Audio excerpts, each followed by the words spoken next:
ধর্মতলা চলো চলছে দেওয়াল লিখন, কারণ সামনেই 21শে জুলাই।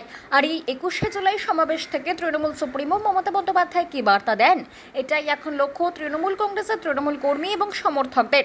সামনেই 26এর বিধানসভা নির্বাচন, আর এই বিধানসভার লড়াই কি হতে চলেছে তৃণমূল কর্মীদের কাছে, তার জন্যই ধর্মতলা যেতে হবে কর্মী সমর্থকদের।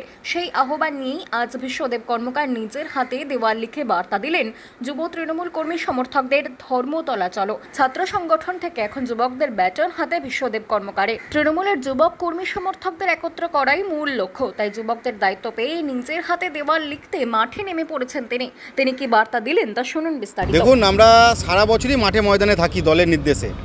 আমাদের দলের নেত্রীর নাম মমতা বন্দ্যোপাধ্যায় এবং আমরা যার আদর্শে অনুপ্রেরিত হয়ে তৃণমূল কংগ্রেস করি, আমাদের প্রিয় দলের সেনাপতি অভিষেক বন্দ্যোপাধ্যায়, ওনার আদর্শকে মাথায় নিয়ে আমরা যারা দলের সৈনিক আছি, আমরা প্রত্যেকেই নিজের নিজের জায়গায় আমরা পলিটিক্স করি, রাজনীতি করি, মানুষের পাশে থাকার চেষ্টা করি। সেইভাবে আপনারা দেখেছেন যে ছাত্র পলিটিক্স করে উঠে এসেছি।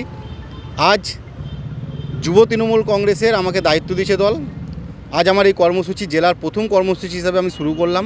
এখানে বারিকুল হাসান ট্রফি আছে, যে দীর্ঘদিন যুব কংগ্রেসকে এই পূর্ব ব্লকে, বহরমপুর পূর্ব ব্লকে প্রতিষ্ঠিত করেছে এবং এই এলাকার সমস্ত যুব ভাইরা আছে, যুব নেতৃত্বরা আছে, অঞ্চল সভাপতিরা আছে, অঞ্চল নেতৃত্বরা আছে, ব্লকের নেতৃত্বরা আছে, পঞ্চায়েতের বিভিন্ন গ্রাম পঞ্চায়েতের মেম্বাররা, প্রধানরা আছেন।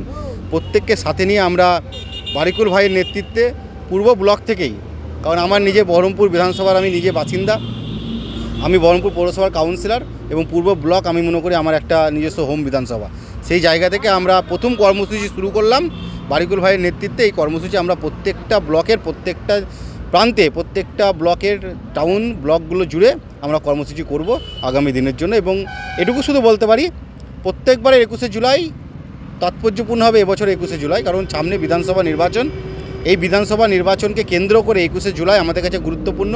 আমাদের নেতা অভিষেক বন্দ্যোপাধ্যায়ের নির্দেশে, দলের সেনাপতির নির্দেশে এই 21শে জুলাই সর্বশ্রেষ্ঠ 21শে জুলাই হতে চলেছে। বিগত দিনে যত 21শে জুলাই হয়েছে তাকে ছাপিয়ে গিয়ে বহরমপুর মুর্শিদাবাদ জেলা সভাপতি অপূর্ব সরকারের নেতৃত্বে আমরা এই কর্মসূচি চালিয়ে যাচ্ছি এবং আমার বিশ্বাস সর্বরেকর্ড বহরমপুর মুর্শিদাবাদ জেলা থেকে মানুষ আমাদের 21শে জুলাই কলকাতার উদ্দেশ্যে রওনা দেবে।